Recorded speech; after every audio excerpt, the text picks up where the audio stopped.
A church full of grace. The News Church.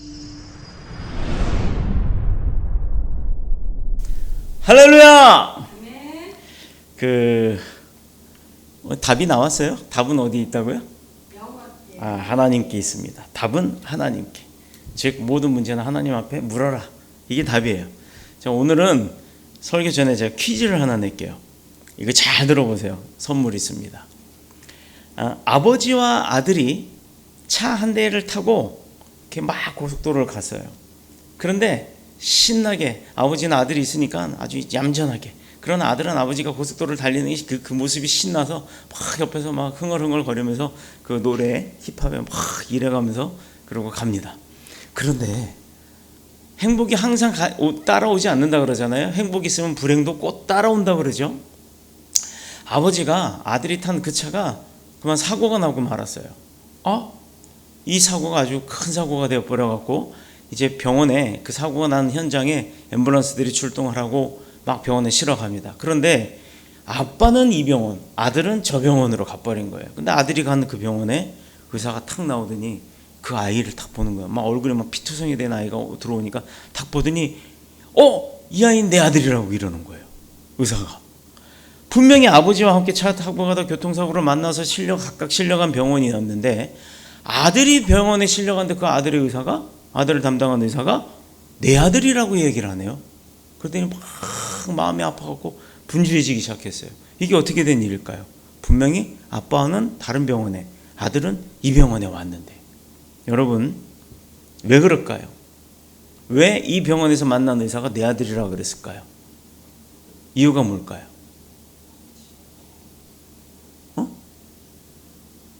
왜 그랬을까? 왜 내 아들이라고 그랬을까? 분명히 아빠는 저 병원으로 갔는데. 여기서요, 우리의 고정관념이라는 것을 깨야 되는 문제가 나옵니다. 아빠가 실려간 병원, 저 병원 맞아요. 아들이 실려온 이 병원의 그 담당 의사는 엄마였어요. 그러니 내 아들 맞잖아요. 아빠는 저 병원에 있고 아들은 이 병원에 왔는데 내 아들이니까, 엄마니까 내 아들이라고 얘기를 한 거예요. 우리는 근데 여기서 내 아들이라고 했을 때 왜 그 의사가 남자였을 거라고 생각을 했을까요? 이게 우리의 고정관념입니다. 이렇게 간단한 문제도 내가 생각하고 있는 내 지식과 내 고정관념과 내 알량한 내가 할 수 있는 모든 능력이라고 생각하는 그것들이 나를, 생각을, 보는 것을, 행하는 것을 어느 틀 안에 딱 가다놨기 때문에 그 이상 것을 볼 수가 없는 거예요. 그걸 하나님이 이렇게 가다놨을까요? 누가 가다놨을까요? 내 지식입니다. 내 사고방식이고 내 아집이고 내 고집이었어요. 그것이 병원의 모든 의사는 남자일 거다라는 생각을 했고, 그랬기 때문에 아들이 간 병원에 의사가 내 아들이라고 했을 때 엄마일 거라고는 생각을 전혀 못한 거예요. 이렇게 간단한 문제도 풀지 못하고 쩔쩔맬 수밖에 없는 것은 바로 내 알량한 지식이라는 것 때문입니다. 여러분, 오늘 본문 18절에 보면 선지자 엘리사의 말이 나와요. 이것은 18절 한번 볼까요? 18절. 이것은 여호와께서 보시기에 아주 작은 일이라. 여호와께서 모압 사람도 당신의 손에 넘기시리니라고 되어 있어요. 18절 여기 화면에 나오죠. 여호와 하나님이 보시기에 행하시기에도 아니에요. 하나님이 보시기에는 아주 그냥 간단한 일이라는 거예요. 하나님이 그냥 눈길만 줘도 이루어질 만한 일인데, 그게 뭐였냐면, 그런 하나님께서 모압 사람, 지금 이스라엘 백성들을 죽이려고 했던 적국, 아주 막강한 적국의 모압 사람들, 군사들을 누구한테 붙인다고요? 우리한테 붙여버린다는 거예요. 내 적군은, 예를 들어 중국도 아니에요. 북한도 아니에요. 북한 우습죠? 중국 조금 두렵죠? 중국, 러시아, 북한이 다 뭉쳤다 할지라도 하나님이 붙인다 그러면 그 사람 아무것도 아니라는 겁니다. 이게 본문의 오늘 핵심이에요. 그래서 답은 하나님 앞에 있어요. 우리가 살아가는 이 인생, 이 한평생이라고 하는 것을 살다 보면 앞날을 우리가 알 수는 없죠. 그러나 지난 과거는 우리가 되돌이켜 볼 수가 있습니다. 그런데 내가 살아가려고 하는 이 하루하루의 삶이 생각지도 못하고 예상치도 못했던 일을 만나는 게 한두 번이 아니에요. 내가 심지어 계획하고 이것을 이렇게 해야지라고 했지만 그것이 제대로 이루어지지 않는 일도 비일비재합니다. 별의별 일을 다 만나죠. 그런데 이런 문제 앞에서 우리는 어떻게 합니까? 내가 해도 안 되고 자꾸 그 어려운 고비를 넘었는데 또 고비가 오고 하면 결국엔 우리가 자포자기를 하고 탄식을 하고 땅바닥을 치면서 통곡을 하기도 합니다. 몸부림을 치죠. 그러나 실상 인간이라고 하는 것은 그렇게 대단한 존재가 아니에요. 뭐 달나라도 가고 뭐 또 바이러스도 다 없애버리고 하는 그런 과학 지식이 막 이렇게 있고 모든 것이 발전되고는 있지만 아무리 그렇다고 해도요, 요즘은 AI 시대라고 하잖아요. 심각한 거 나왔죠. 결국은 미국 군사 훈련을 하는데 AI를 상대로 전투를 했어요. 그런데 비행기를 이렇게 무인 비행기를 날아다니면서 공격하게 하는 그 조종사한테 AI가 그렇디다. 이거 내 아군들도 있으니까 거기를 공격하면 내 아군들이 많이 죽을 것 같으니까 공격하지 마라 하고 공격 취소 명령을 내렸대요. 그랬더니 AI가 뭐라는 줄 아세요? 빙 돌아와서 그 공격 명령을 하고 있는 사람을 쏴버리는 거예요. 자기 작전에 방해가 된다고. 요즘 AI가 발전된다고 하지만 AI는 프로그램입니다. 근데 이 프로그램에 뭔가 움직일 수 있는 기계를 붙여준다면 지 멋대로 할 수 있는 세상이 올 수도 있다라는 거예요. 터미네이터가 그거 아닌가요? 인간과 기계의 싸움. 공상과학일 것 같지만 또 만들어내는 사람은 결코 그런 일이 없을 것이다 라고 하지만 실제 전문가들은 그 일이 벌어질 수 있다라고 하는 가설들을 세워나가고 있습니다. 이렇게 사람들이 아무리 똑똑하고 발전됐다고 하지만 심지어 자기가 창조해놓은 프로그램에 의해서 지배당할 날도 올 수도 있다라는 거예요. 이만큼 사람들은 정확하지가 않아요. 저도 컴퓨터 프로그래머 출신입니다. 왜 제가 I자는 소문자를 쓰고 D자를 쓸 때는 옆에 줄을 딱 끊는 줄 아세요? 지금은 우리가 직접 입력을 합니다만 예전에는요, 키펀처라는 사람들이 있었어요. 소프트웨어를 다 종이, 모는 종이 같은 데다 코딩지에다 코딩을 해서 주면 그거를 모는 종이가 아니라 이렇게 무슨 OMR 카드 같은 거 구멍을 빵빵빵빵 뚫는 키펀처라는 사람들이 있었어요. 타자기로 그걸 따다다다닥 치면서 구멍을 뚫습니다. 그런데 I자인지 일자인지 구분 못할 때가 있잖아요. 그리고 D자인지 P자인지 구분 못할 때가 있습니다. 그래서 오타가 나면 프로그램은 스톱이 되는 거예요. 보세요. 그 수만 가지의 수만 페이지의 프로그램들을 다 쳤어도 단 하나의 글자의 오류만 나도 쭉 돌아가다가 탁 하고 센텍스 에러라고 스톱하는 게 컴퓨터예요. 그러면 그 컴퓨터에 그거를 계속 반복적으로 돌려가면서 업그레이드 해가면서 뭔가로 환경을 바꿔가면서 수정을 해줘야 되는 건 결국은 사람입니다. 그런데 그렇게 똑똑하다고 하는 사람조차도 자기가 해결 못하는 일이 많아요. 그럴 때 우리는 어떻게 합니까? 결국은 나는 보잘것없는 존재라는 걸 인정해야 한다는 거예요. 인정을 안 하죠. 나는 최고야, 내가 최강이야, 내가 제일이야 라고 하면서 그걸 뭔가 해결하려고 무던히도 노력을 하다가 뒷목 잡고 쓰러진 사람 많이 봤어요. 사람들은 지식과 경험을 쌓으면 그것이 내 지식과 내 경험과 내 노하우가 그 난관을 넘어갈 수 있을 것이다 라고 착각을 합니다. 그것이 힘이 된다라고 생각을 하기도 합니다. 도리어 내가 경험하고 소유한 그 지식과 경험이 장애물이 될 수도 있고 걸림돌이 될 수도 있다는 건데 그거를 모른다는 거예요. 우리가 초반부에 제가 퀴즈를 냈잖아요. 내 아들이라고, 아들이 병원의 의사가 내 아들이라고 했던 사람은 엄마였었지만 우린 다들 남자 의사라고 착각을 했다라는 겁니다. 오늘 본문은 이런 잘못된 생각과 판단을 따라가다가 만난 위기 앞에서 인간으로서 내가 할 수 있는 최선의 방법이 무엇인지 그 팁을 알려드릴 거예요. 오늘 예배 들어오신 분들은 대박인 거예요. 대박? 아멘. 어떻게 하는 것이 믿음의 사람으로서 바른 선택을 하는 것이고 내 어려움을 전화위복으로 뒤집어 풀 수 있는지, 화를 복으로 만드시는 하나님이라는 건 알지만 나는 경험을 해본 적 없잖아요. 지금 내 상황이 어려워요?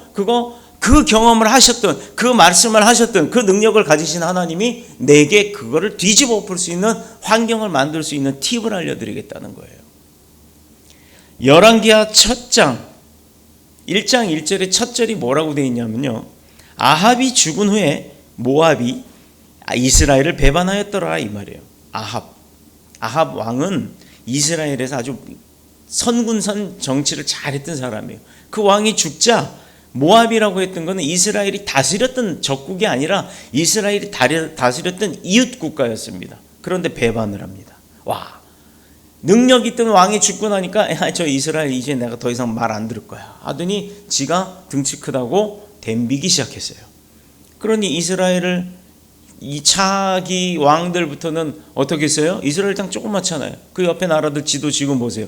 이스라엘은 요만한데 그 옆에 시리아, 이라크, 이란, 사우디아라비아, 요르단 보세요. 얼마나 땅덩어리가 큽니까? 도망갈 데도 없어요. 주변에 다 둘러싸여 있고 도망갈 데랑은 지중해밖에 없어요. 바다로 어떻게 도망을 가겠습니까? 여러분 생각해 보세요.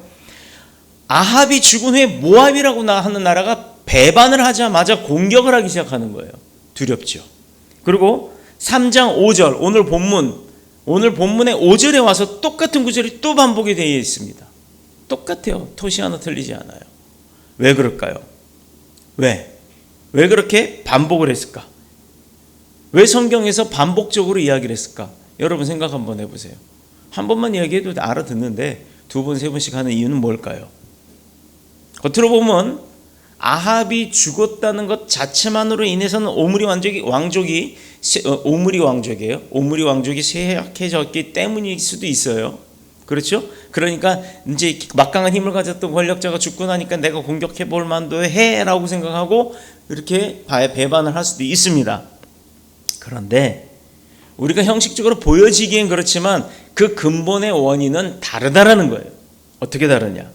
1장 2절에 보면 아합의 아들인 아하시아가 병들자 에그론의 바알세불에, 그러니까 하나님을 섬기는 자가 아닌 바알세불이라고는 사탄을 섬기고 있는 그 민족이 바알세불에게 신화를 보여서 병이 나을지리 바알세부비라고 하는 어떤 그 뭐라 그래야 되나요? 제사장 무당 같은 그런 사람에게 신화를 보내서 병이 나을지 어떨지를 물었대요. 선지자 엘리야의 말대로 그는 신앙을 믿지 않으면 넌 죽을 것이다 라고 했는데 불신앙 가운데서 죽게 되었습니다. 결국은 죽어버렸어요. 3장 1절에 아하시아가 죽자 그 형제 여호람이 대신 왕이 된 후에 부분적으로 종교개혁을 일으키면서 바알 신을 섬기던 그 우상을 부셔버리기 시작했습니다. 오, 잘한 거 아니에요? 그렇죠? 하나님을 섬겨야 되니까 하나님 이외에 다른 신을 섬겼던 그 바알 신, 그 사탄에 대한 신의 우상들을 다 깨부시기 시작한 거예요. 그럼 분명히 종교개혁이 일어난 거죠. 너는 하나님만 믿어라 라고 한 거예요. 왕이 돼서. 두 번째 아들이 왕이 돼서. 그러나 여전히 여호와 하나님이 보시기에 악을 행했다 이거예요. 이상하지? 하나님 이외에 다른 신을 섬기던 그 우상을 깨버린 왕인데 그 왕이 누가 봐도 하나님을 섬기기 위해서 종교개혁까지 일으킨 왕이면 박수 받을 만한 왕인데 하나님이 보시기에는 아직도 악한 자라 이거예요. 왜 그럴까? 우상을 없애는 공적을 세웠지만 하나님은 기뻐하지 않고 오히려 그 왕은 아직도 악하다라고 이야기를 하시는 거예요. 여전히 여호와 보시기에 악을 행하고 이스라엘 국가를 세운 여로보암이 섬겼던 금송아지 우상에서는 떠나지 않았던 거예요. 이게 뭐냐? 물론 저라고 깨끗하진 않습니다. 저도 막 흔들릴 때 있고 저도 어쩔 때는 지칠 때도 있어요. 종교 지도자가 정말 거룩하게 하나님 앞에 온전하게 서서 하나님만을 바라보고 하나님의 뜻대로 살아가야 함에도 불구하고 보여지는 모습은 그런데 보여지지 않는 이면의 모습에선 다른 짓을 할 때가 있더라 이거죠. 요즘은 방송에 가끔 나오잖아요. 어떤 목사가 무슨 짓을 해서 경찰에서 조사를 받았다. 얼마나 안타까운 일입니까? 얼마나 속이 상한 일입니까? 우리가 보기에도 그 사람이 목사같이 보이겠어요? 그런데 하나님이 보시기에는 아무리 큰 교회 목사가 아무리 예배 때 말씀 좋고 또 은혜도 있고 막 이렇게 한다 할지라도 하나님이 보시기에 그 목사의 행실이 옳지 않았으면 하나님은 그거를 옳게 보시지 않는다라는 겁니다. 즉 이게 목사에게만 주어지는 일일까요? 이 평가, 하나님이 지켜보실 때의 그 평가의 기준은 목사뿐만 아니라 여러분에게도 동일하게 이루어진다라는 겁니다. 내가 하나님 믿는 거룩한 백성입니다 라고 하지만 교회를 나가기만 하면 마음속에 다른 생각을 갖고 내 행동엔 다른 행동을 하고 하나님이 슬퍼하는 일을 하고 심지어 주일도 어기고, 이 사람이 거룩한 사람일까요? 하나님의 구원의 티켓은 주셨지만 그가 구원받아 천국에 올라갔을 때 문 앞에 있을지 아니면 펜트하우스에 올라가서 살게 될지 그거는 아무도 모르는 겁니다. 하나님만 아시죠? 그 답이 어디에 있다? 하나님께 있다. 이 왕도 마찬가지로 금송아지 우상에서는 떠나지 않았던 거예요. 왜? 그게 금이잖아. 금. 송아지 우상이 금이잖아요. 깨버리든 녹여버리든 떠났어야 될 거 아니에요. 그런데 그게 아니라 금이니까 아까워서 보관해 놓고 가끔 그거 만지면서 하나님이 응답이 없을 때 거기에다 대고 절을 했던 거예요. 특히 신앙생활을 한다는 사람들이 점집에 쫓아다니는 거, 정신 똑바로 차리세요. 하나님 그런 사람 축복 받을 수가 없어요. 주지 않아요. 오히려 하나님께서는 저주하십니다. 넌 겉으로 나를 믿는다고 하지만 네 행실은 딴짓거리 하고 있어? 하나님도 배신감을 갖는 거예요. 그게 하나님을 배신하는 행위입니다. 굉장히 중요한 일이에요. 그렇다 그러면 무릎 꿇고 회개해야죠. 나 하나님 믿는 사람입니다 라고 떠벌리고 다니면서 난 어느 교회 집사요, 권사요, 장로요, 목사요, 전도사요 라고 했으면서도 무당집 가고 점집 가고 이렇게 해가지고 사는 사람들 하나도 잘된 거 난 못 봤어요. 장로는 장로답게, 목사는 목사답게, 집사는 집사답게, 권사는 권사답게 그 믿음 생활을 하고 사는 거예요. 모르겠어요? 집사가 뭘 해야 되는지, 권사가 뭐 하는지, 장로가 뭐 하는지 성경에 다 나와 있습니다. 내 직분이 어떻게 믿음 생활을 해야 되는지는 성경에 나와 있어요. 집사는 충성되게 일하고, 권사는 그 일하는 사람들을 다독거려가면서 권면해가면서 아울러가면서 다스려가는 거예요. 장로는 모든 사람들에게 모범이 돼야 되는 겁니다.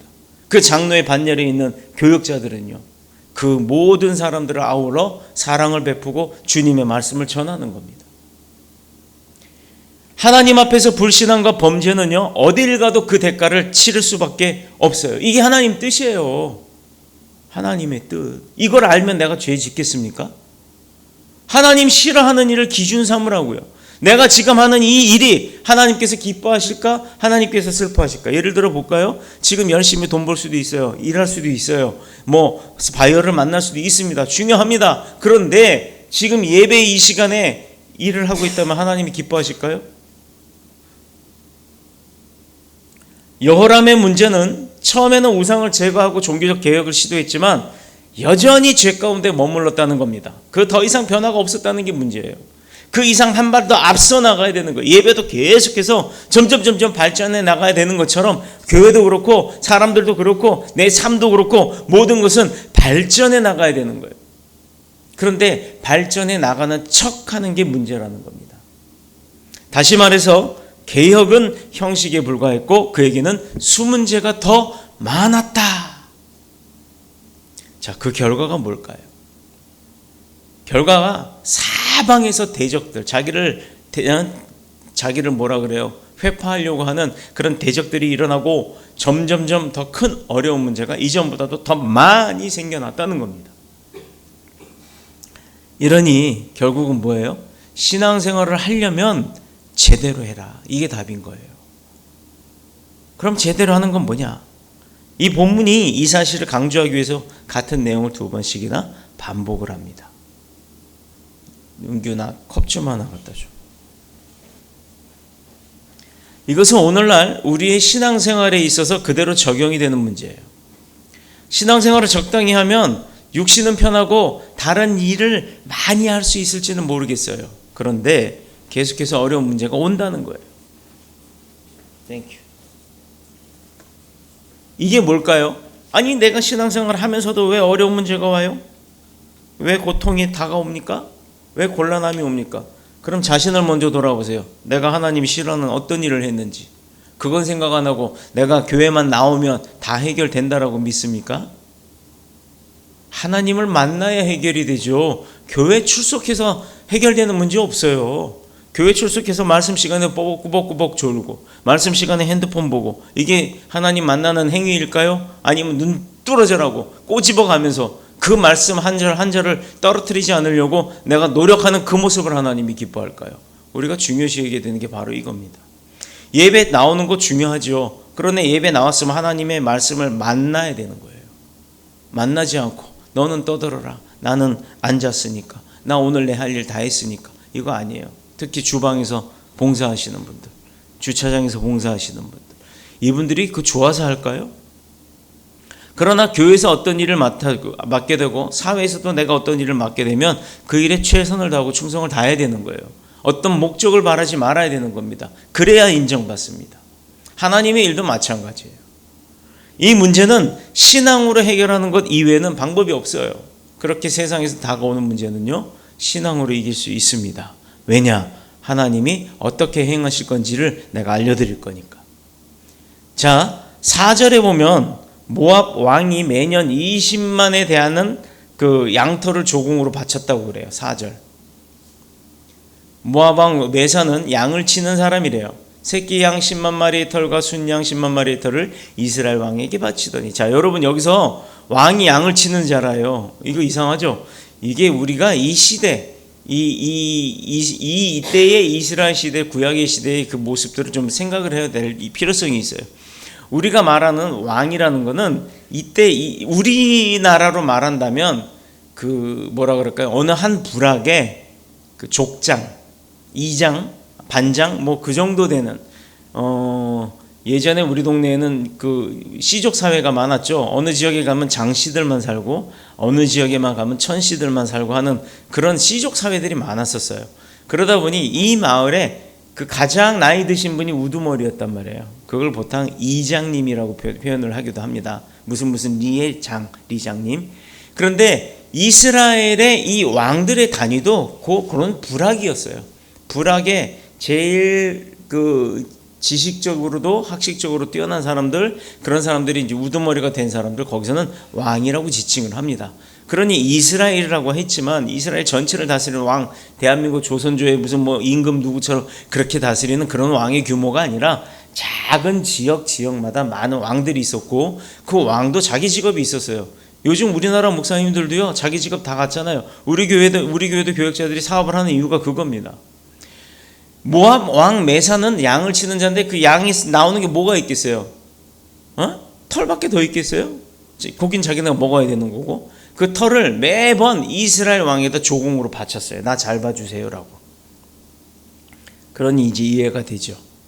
이 모압이라고 하는 나라가 그 나라 주변에 이렇게 쭉 분포되어 있는 많은 나라 중에 한 나라라는 겁니다. 자, 그런데 이렇게 양을 껍질을 이렇게 조공으로 바치던 사람이 이스라엘을 배반하면은 껍질을 바쳤겠어요? 안 바쳤겠어요?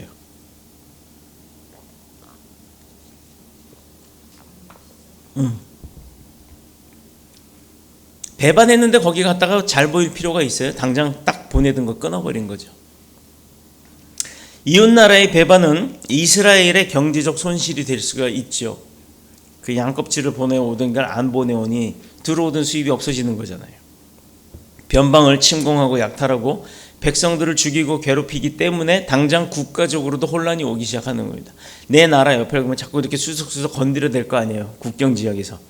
이스라엘 왕이 얼마나 다급했으면 이웃나라 유다와 에돔까지 사신을 보내가지고, 야, 저 모압 우리가 말 안 듣고 그러고 골치 아픈 애들인데 우리가 힘을 합해서 저 모압 좀 없애버리자 라고 도움을 요청을 한 거예요. 북한이 하도 괴롭히니까 일본하고 미국에다가 도움을 청해가지고 저거 그냥 쳐버리자 라고 도움을 요청한 거예요. 여호람은 국가적인 위기를 해결하기 위해서 하나님을 찾은 것이 아니라 자기의 지혜와 지식과 또 이렇게 뭐라 그럴까요? 협동심을 발휘해가지고 이웃 나라에다가 도움을 요청한 거예요. 그렇게 해서 모압을 없애면 끝날 거야 라고 생각을 했기 때문에. 자, 세 사람의 왕이 모였습니다. 그 세 3개국의 왕이 모여서 지혜를 막 짜내기 시작하는 거예요. 그런데 가면 갈수록 어떻다? 사람의 머리로 짜내도 해결되지 않는 일이 많다 그랬죠? 더 큰 위기를 만나는 거예요. 오늘 본문의 내용이 그 내용이에요. 이것은 유다의 왕 여호사밧이 제안을 합니다. 도와주러 온 나라의 왕이 모압의 수비가 허술한 남쪽 광야로 이렇게 돌아서 가는 게 우리가 낫지 않을까? 한 번에 탁 치기에는, 야, 전방에는 걔네들도 막 다 무기도 갖다 놓고 했으니까 우리가 이렇게 싹 돌아서 후방부터 치자. 그렇게 했고, 그래서 거기가 좋은 생각이다라고 생각을 하고 이들이 모든 군사를 이끌고 글로 이제 돌아가기 시작해요. 7일씩이나 걸려요. 7일씩이나. 세상에 7일씩이나 걸려서 가고 있는데 문제는 뭐였어요? 문제가 뭐였어요? 먹을 것도 없고 7일 동안 가는 동안에 먹을 것도 떨어져 마실 물도 다 떨어져 버린 거예요. 야, 군사에다가 또 데리고 가는 또 그 말이나 뭐 이런 동물들이 있을 거 아니에요? 그 동물들을 먹여야 되는데 이 먹을 게 하나도 없이 다 말라버린 거예요. 그런데 주변을 한번 볼까요? 오늘 주보 한번 보세요. 주보에 보면 성지순례 사진이라고 있죠. 그 사진이 어떤 사진인가요? 나무 한 풀이가 있던가요? 그리고 그 앞에 보이는 산 같은 거기서 뭐 쿰란이라고 하는 쿰란 계곡입니다. 여기가.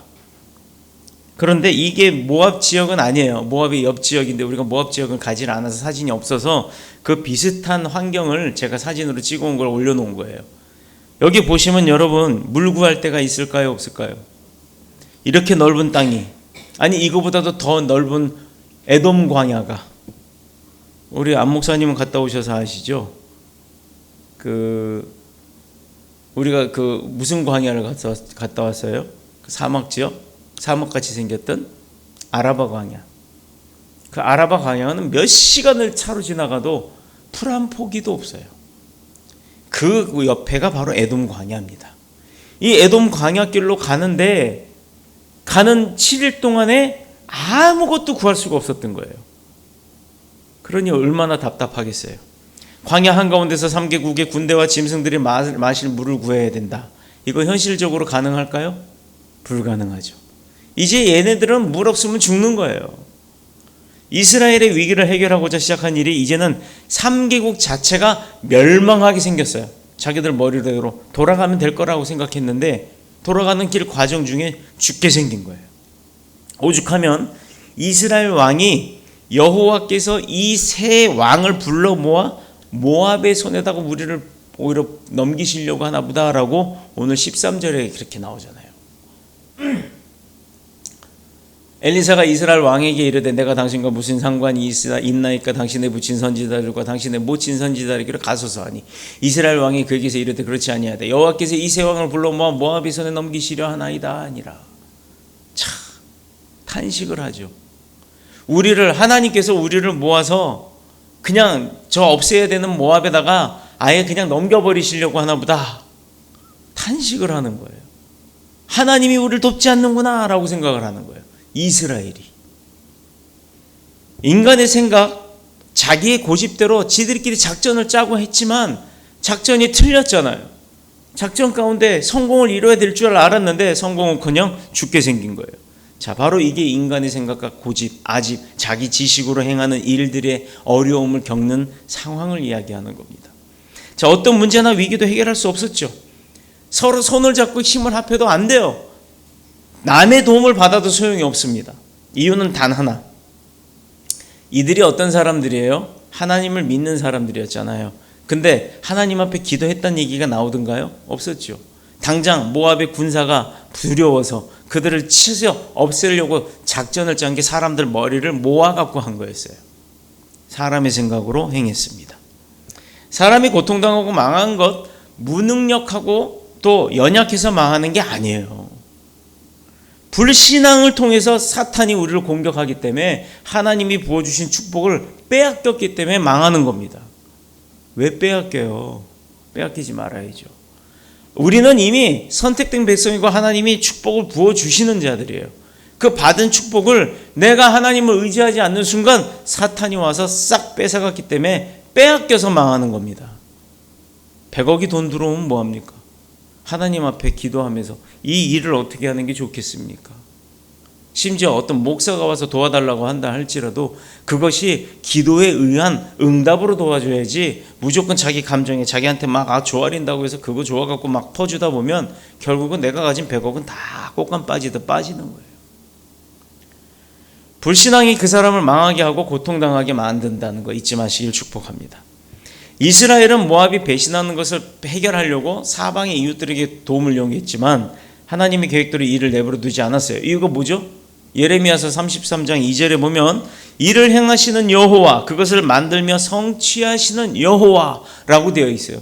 이를 행하시는 분, 일을 만드시는 게 아니라 일을 행하고 계세요. 이미 만들어져 있는 일을 어떻게 하실 건지 돕고 계시다는 거예요. 우리가 하고 있는 일에 이미 하나님의 개입은 우리가 이 일을 시작할 때부터 시작되었다라는 거예요. 내가 시작한 게 아니라 하나님이 나를 그것 시작하게끔 만드신 거예요. 그 안에 하나님의 일도 섭렵하심도 같이 진행되고 있다라는 겁니다. 내가 그걸 인정 안 하는 거예요. 그것을 만들고 성취하시는 분도 여호와 하나님이에요. 나는 그냥 그 일에 행하고만 있을 뿐이에요. 결론은 하나님이 시켜서 하는 겁니다. 이게 순종이에요. 그런데 시킨 자한테 물어보지도 않고 지멋대로 일하면 일이 되겠어요? 안 되는 거죠. 은교에게 하나님이 6개 학교에 대학에 입학을 하게끔 허락을 해주셨어. 그치? 그것도 수시로.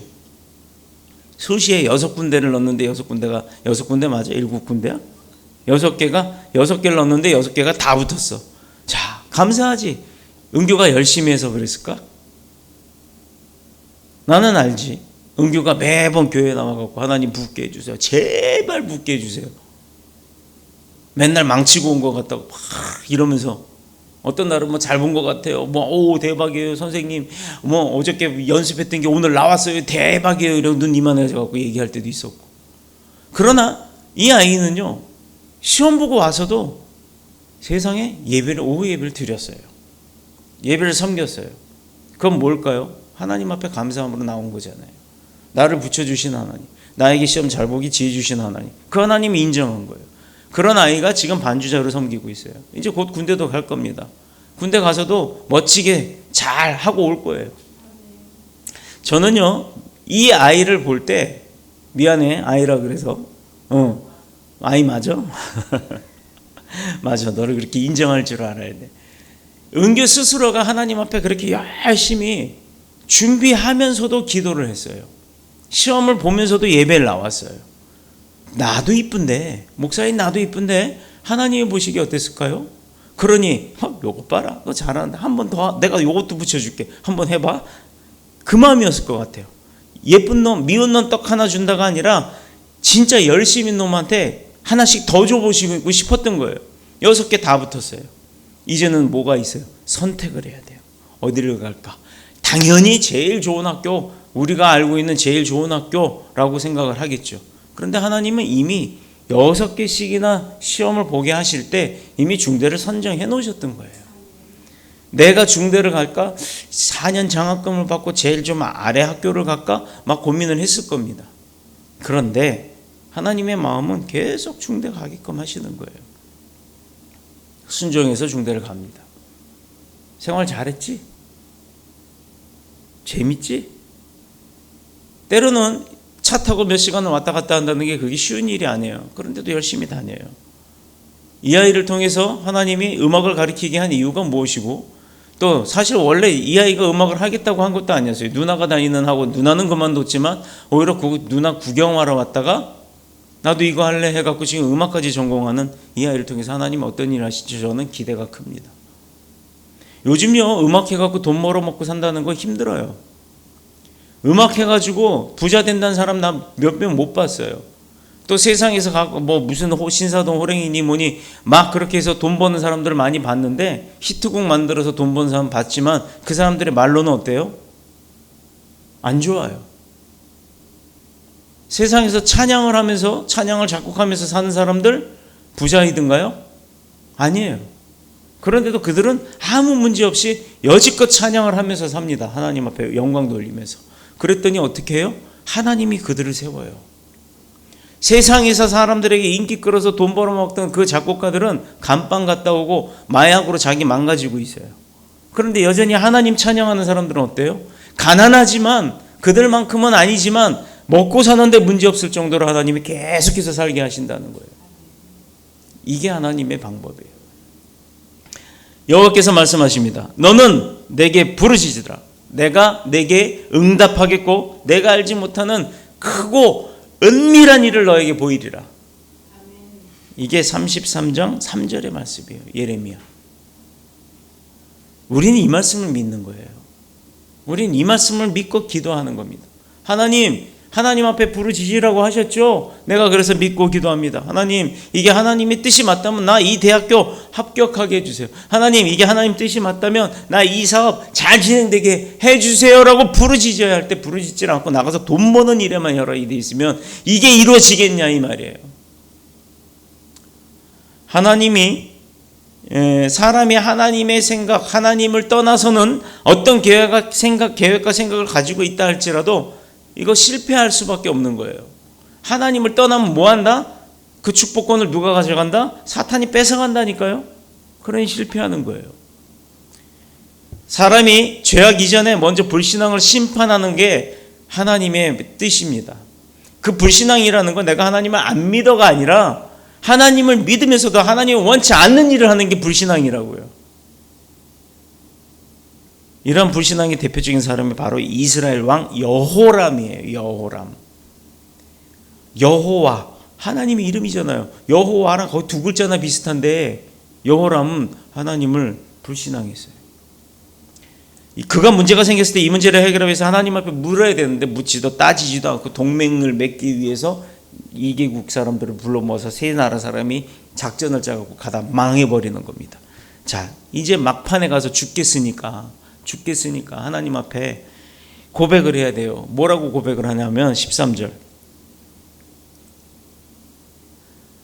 엘리사가 이스라엘 왕에게 이르되 내가 당신과 무슨 상관이 있나. 요 밑에 쭉 보면 맨 마지막에 여호와께서 이 세 왕을 불러 모아 모압의 손에 넘기려 하시나이다 이렇게 이야기를 하지. 그죠? 하나님은 원망하고 있어요. 야, 이거 참 환장하겠네. 이런 지들이 작전 짜고 지들이 가가지고 목말라서 죽게 생겨놓고 지들이 했잖아. 그래놓고 왜 하나님을 원망을 하죠? 하나님한테 묻고 한 건 아니잖아요. 지들이 계획 세워서 간 거잖아요. 하나님의 뜻이 아니었죠. 그러니 하나님이 안 도와주시고 지켜보시는 거 아닙니까? 도와줘도 감사하다고 안 할 건데. 믿음 없는 사람의 특징이 뭔지 아세요? 교회는 나와요. 그러나 믿음이 없는 신자들, 성도들 말고 교인들, 교회만 들락날락 목적이 있어 오는 사람들, 나 그런 사람 싫어요. 세상에 교회에 그런 사람들이 얼마나 많아요. 와서 분란도 일으키고 말도 많고 그 사람들이 바뀌어야 되는데 바뀌지 않아요. 바뀌지 않고 장사치가 되어 있어요. 심지어 그거 좀 변하라고 목사가 알면서도 팔아주고 들어주고 가입해주고 다 해줘도 그래도 그거 끝나고 나면 나물 날아요. 또 다른 교회 갑니다. 하나님이 기뻐하실까요? 잘 되면 자기 탓이고 잘못되면 전부 하나님 탓으로 돌리는 그런 신앙인들, 그 신앙인들이 나가서 하나님 욕먹이는 거예요. 잘못은 내가 하고 욕은 아버지가 먹는 거. 잘못은 내가 했고 내 아버지 세상에서 욕한다 그러면 멱살 쥐고 싸우지만 왜 잘못은 내가 하고 하나님이 욕먹는다 그러면 그거는 슬쩍 모른 척하고 그 자리를 피할까요? 하나님께서 안 도와주신다는 거예요. 하나님 앞에 간절히 구하는 기도도 해보지도 않고.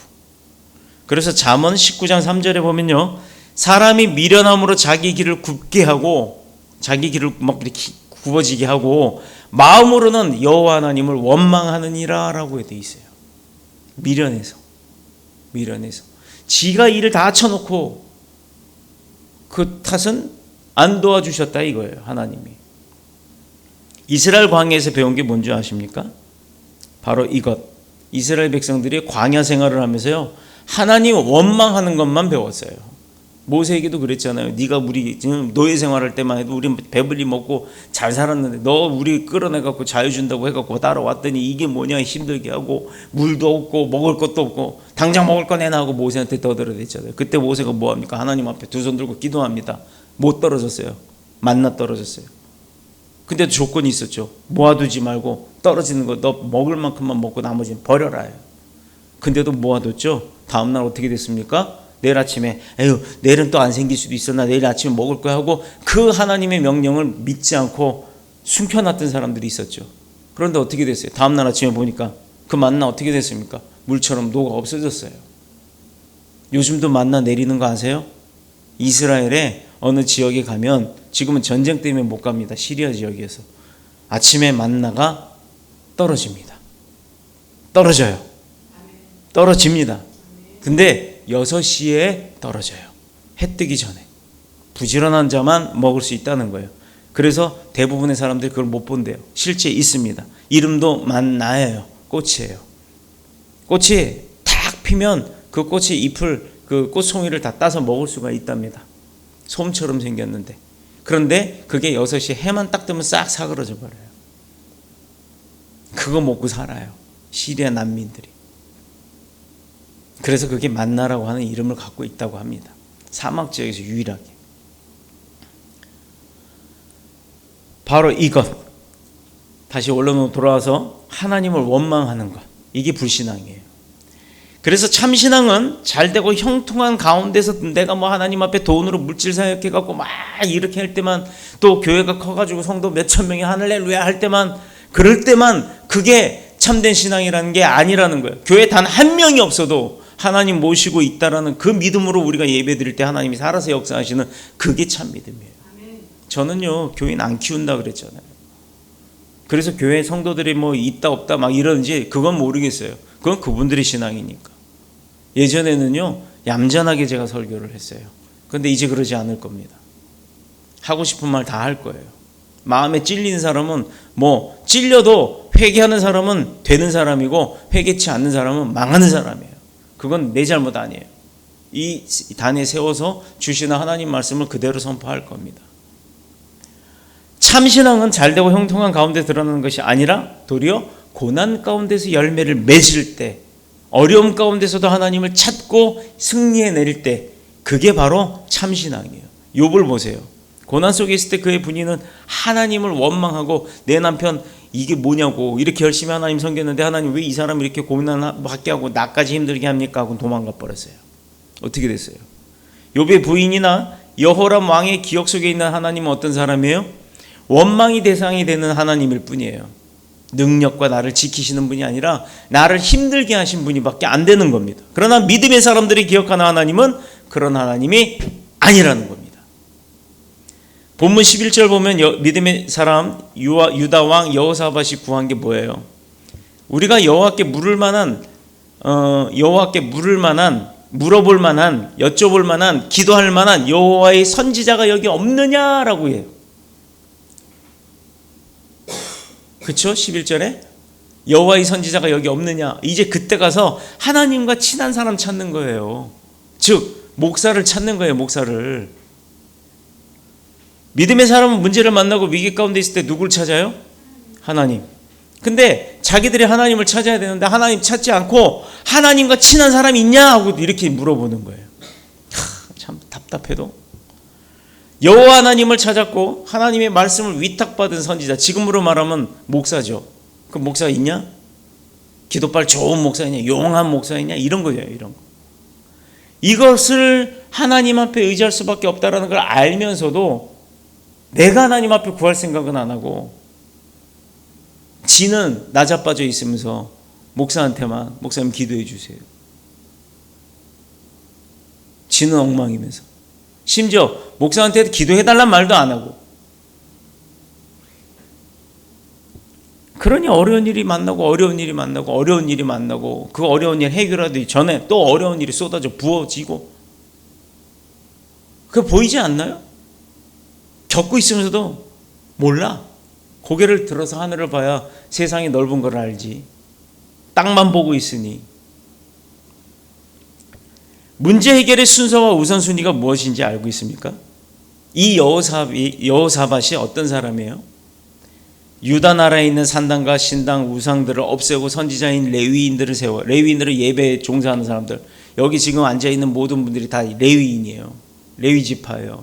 예배에 찬양하고 또 반주하고 또 영상하고 음향하고 뭐 촬영하고 또 봉사하고 예배를 돕는 사람들이 다 제사장급 그 레위 지파에 속하는 겁니다.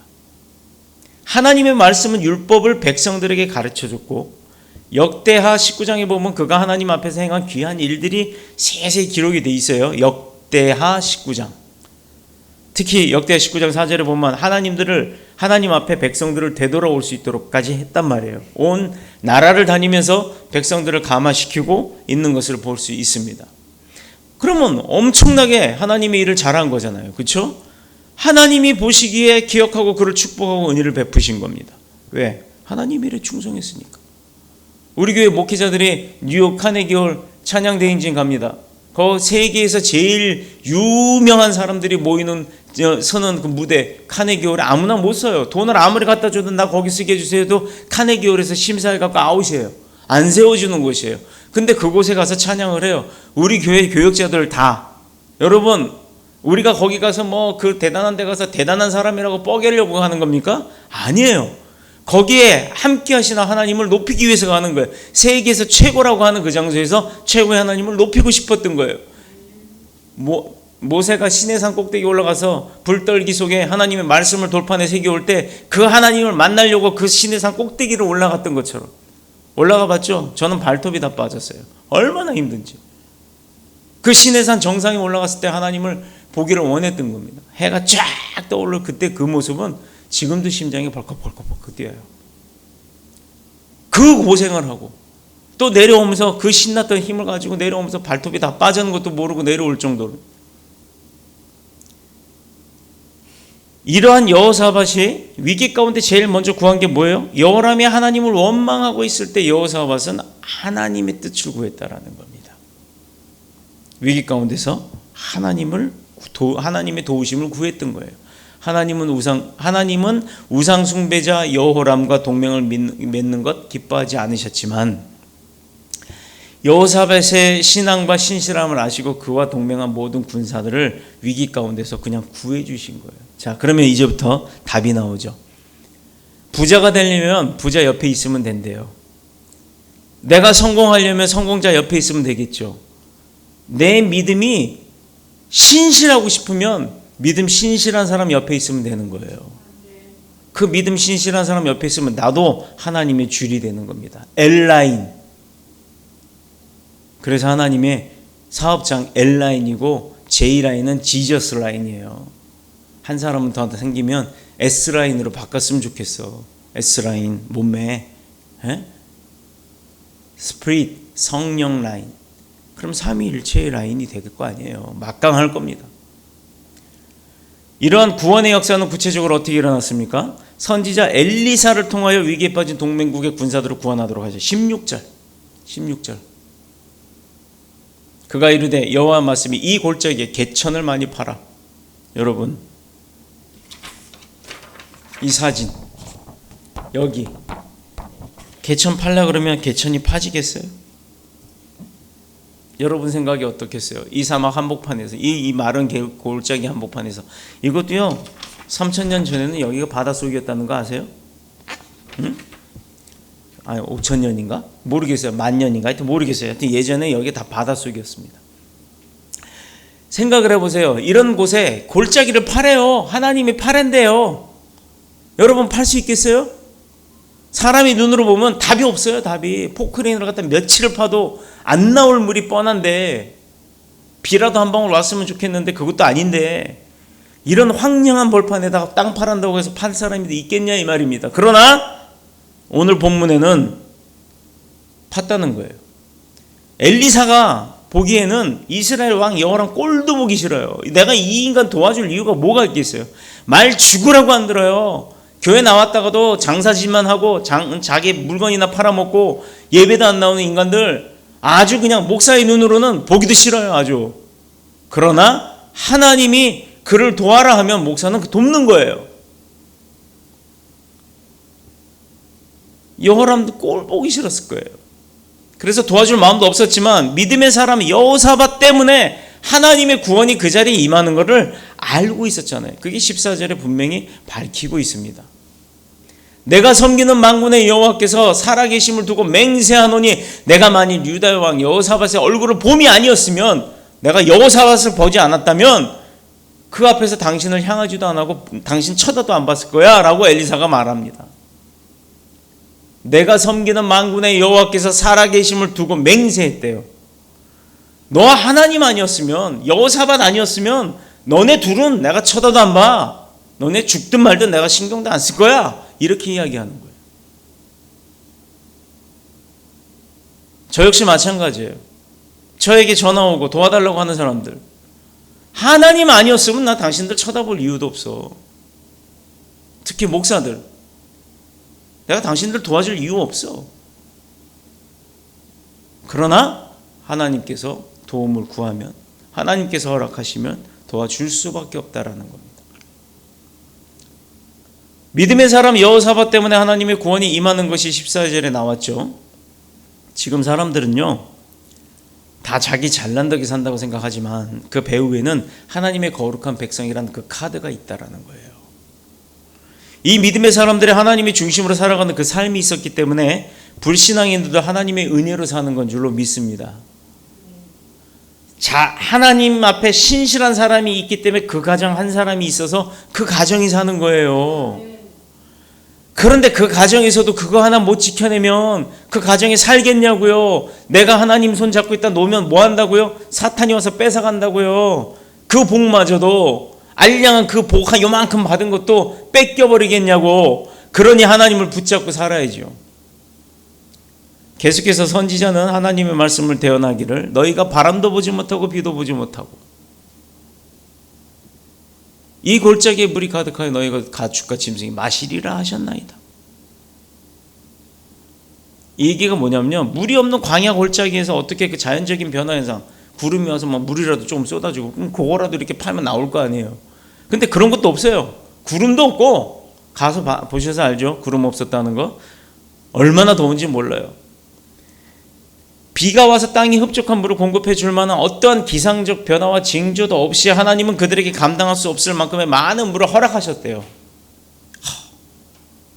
엘리사가 이야기하는 거예요. 여호와께서 말씀하셨어.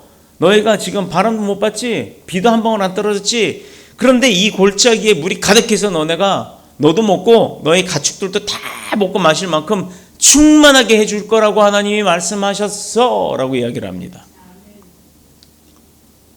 믿어지나요? 이 현장에 있던 사람들이 믿었을까요? 일부는 안 믿고 간절한 사람들은 믿었을 겁니다. 뭐한 사람들? 간절한 사람들. 하나님이 해주실 거야, 해주실 거야, 해주실 거야.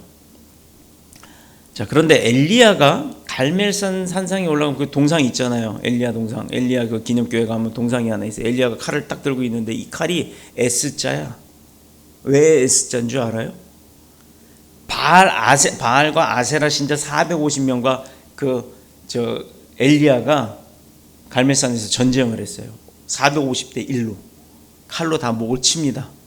칼로 다 목을 쳐내가지고 얼마나 목뼈를 갖다 잘라냈으면 칼이 휠 정도예요. 그래서 그 칼이 휘어 있어요.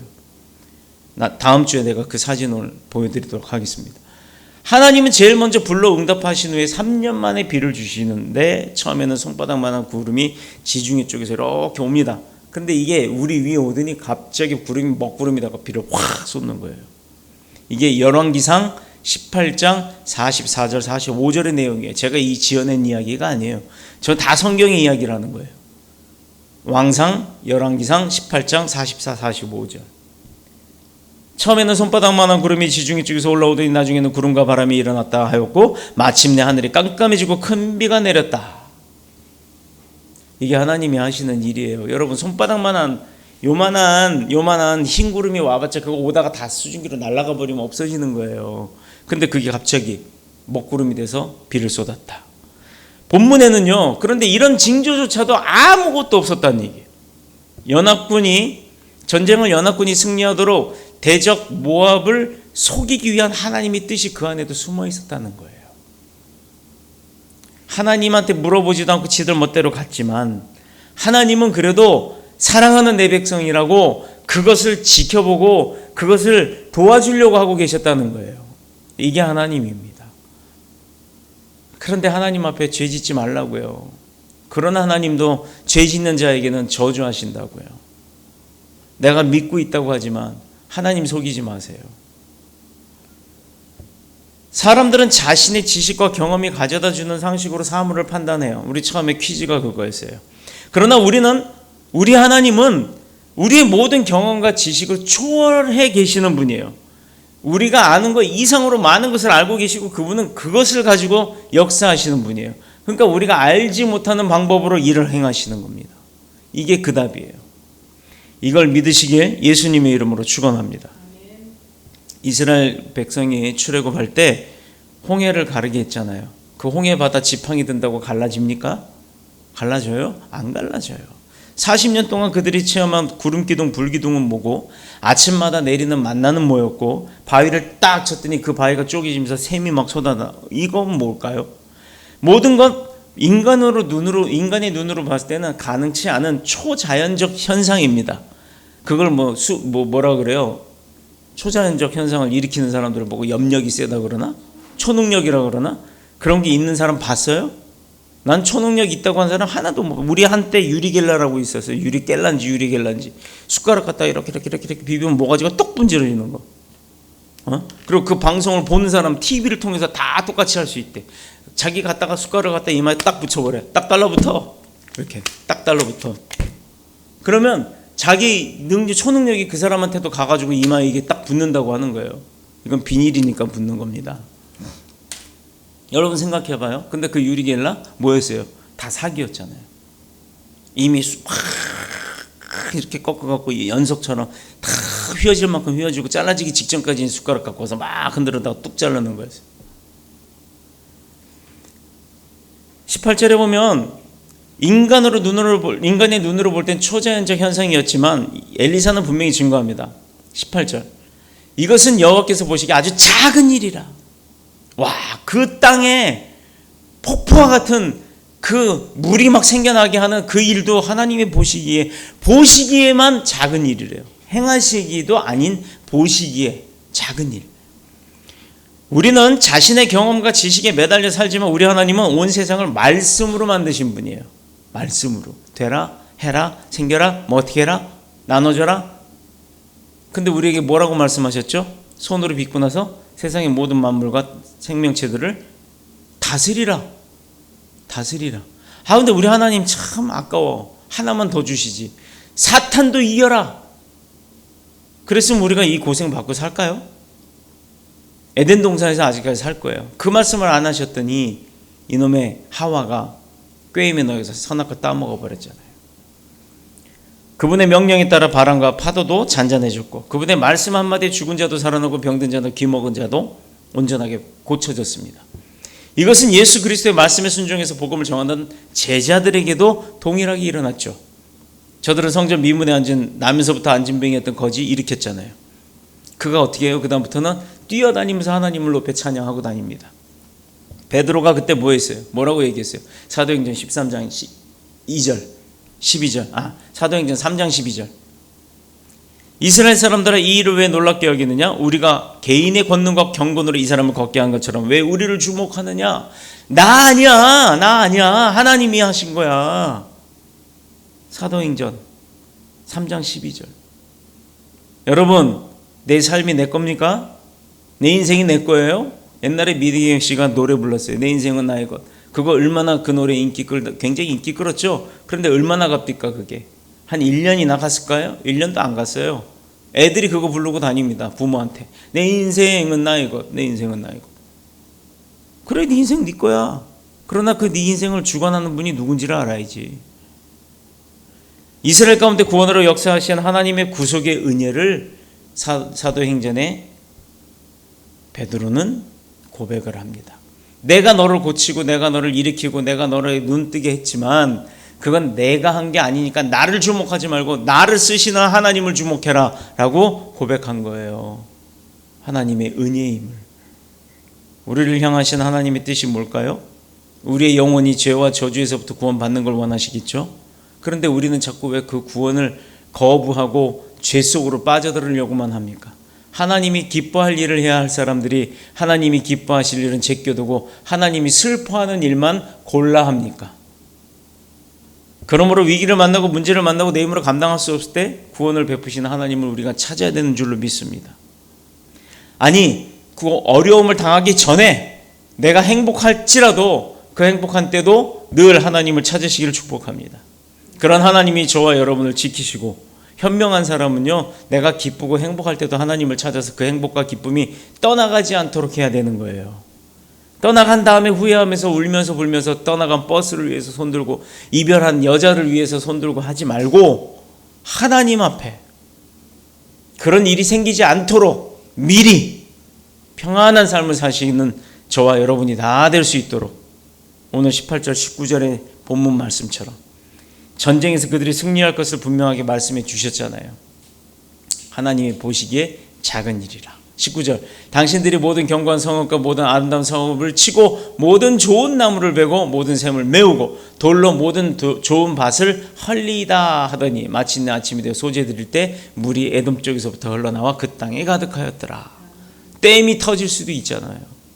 에돔 쪽에서 막아놨던 댐이 터져서 그 물이 확 흘러나올 수도 있는 거예요. 그거는 하나님의 방법이라 우리가 알 수 없는 거예요. 우리에게 주어진 일들, 전쟁에서 이길 수 있는 분명한 증거와 확신, 이게 얼마나 큰 힘이 될지 모릅니다. 물 한 방울 구하지 못해서 위기에 빠졌던 사람들이 그들이 원하는 목적을 달성할 수 있는 것은 불구하고 달성뿐만 아니라 증거를 달성하고 전쟁에 승리할 거라는 증거까지 얻게 된다는 것은 크고 위대한 하나님으로부터 온 거라는 거예요. 하나님으로부터 온 확신과 은혜라는 겁니다. 그거 없이 우리가 어떻게 살아요? 이제 철학자 얘기만 하고 끝낼게요. 임마누엘 칸트라고 독일의 철학자가 있어요. 성경은 인류가 경험한 것들 가운데 가장 위대한 축복이다라고 그가 합니다. 칸트라고 하는 사람은요, 굉장히 많은 학식적 지식을 갖고 있는 사람이에요. 그런 사람이 성경이 지가 알고 있는 모든 지식 중에 성경이 인류가 경험한 것들 중에 가장 위대한 축복이다라고 이야기를 합니다. 여러분, 이렇게 들고 다니면 성경책 되게 두껍고 엄청 많은 글이 있어요. 지겹죠? 언제 이걸 다 읽어요? 언제 하루 만에 다 읽을 수 있겠어요? 못 읽어요. 그리고 뭐 했더라 어디 카더라 세상에 말하는 카더라는 아니면 말고예요. 그러나 여기에서는 카더라 하는 그 똑같은 카더라가 나에게 승리를 가져다 줍니다.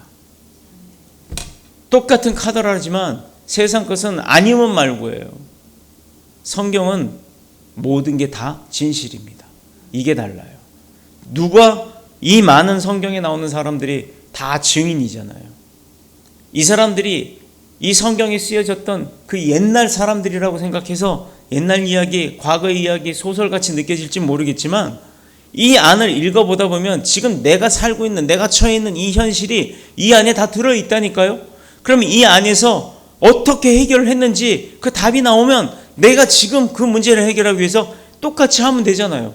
성경을 읽어야죠. 안 읽으니까 문제죠. 몰라서 못하는 게 죄가 아니라고요? 아니요. 세상에서 몰라서 못하는 건 죄가 아닐지어도 성경에 쓰여있는 거 몰라서 못하는 건 죄입니다. 하나님이 주신 거예요. 주신 거를 뺏기는 것도 죄입니다. 역사 이래로 하나님의 말씀을 넘어가는 그 어떤 인간의 지혜나 지식과 경험 존재하지 않습니다. 그러니 내가 세상보다 월등히 앞서 나가고 세상을 지배하고 다스리고 성공하려면 이 성경을 먼저 알아야 하는 거예요. 우리가 하는 사업의 그 수석 대표님도 장로님이세요. 이분 요즘은요 대놓고 하나님 이야기해요. 그 사업체에서 왜 그럴까요? 전 그분 참 대단하다고 높입니다. 왜 높이냐면요, 보통 사업의 이익을 위해서 불교인들도 오고 이슬람 사람도 오고 다 올 텐데 그 앞에서 당당하게 하나님을 선포해요. 하나님이 이렇게 도와주신다고, 하나님을 자기는 찬양한다고, 하나님 때문에 이 일을 한다고. 어느 회사의 영업적인 조직이 그렇게 하겠습니까? 그랬더니 또요, 뭐라고요? 무슨 이단? 헐뜯는 사람들은 그래요. 그럼 그 헐뜯는 사람은 지금 뭐 하고 있냐? 방구석에 앉아서 TV 찍고 개거품 물어가면서 일하는 사람 끌어내리는 거. 결국은 사탄의 역할을 하는 것밖에 더 되겠습니까? 그분의 선하신 뜻이 어디에 있는지, 위기 때마다 하나님을 찾는 게 아니라 평소에도 늘 하나님을 가까이 하고 그분의 선한 뜻이 어디 있는지 기도하면서 말씀으로 묻는 자가 승리하는 자예요. 그가 성공하는 자입니다. 이제 답 드렸어요. 여러분한테 팁 드렸어요. 내가 1등하고 싶어요?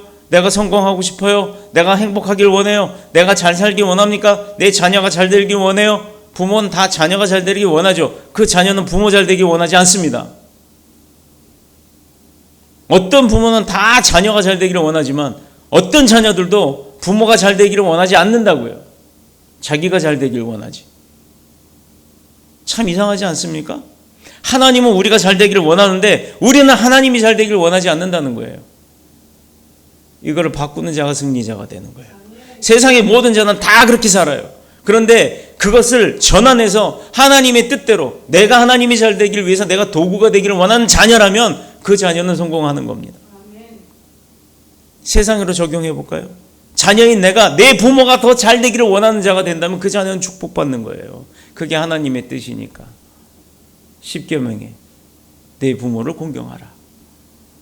아버지 엄마 거 뜯어 쓰는 것만 다가 아니에요. 내가 조금 못 먹더라도 내 아버지 어머니한테 밥 한 번 사는 게 그게 맞는 겁니다.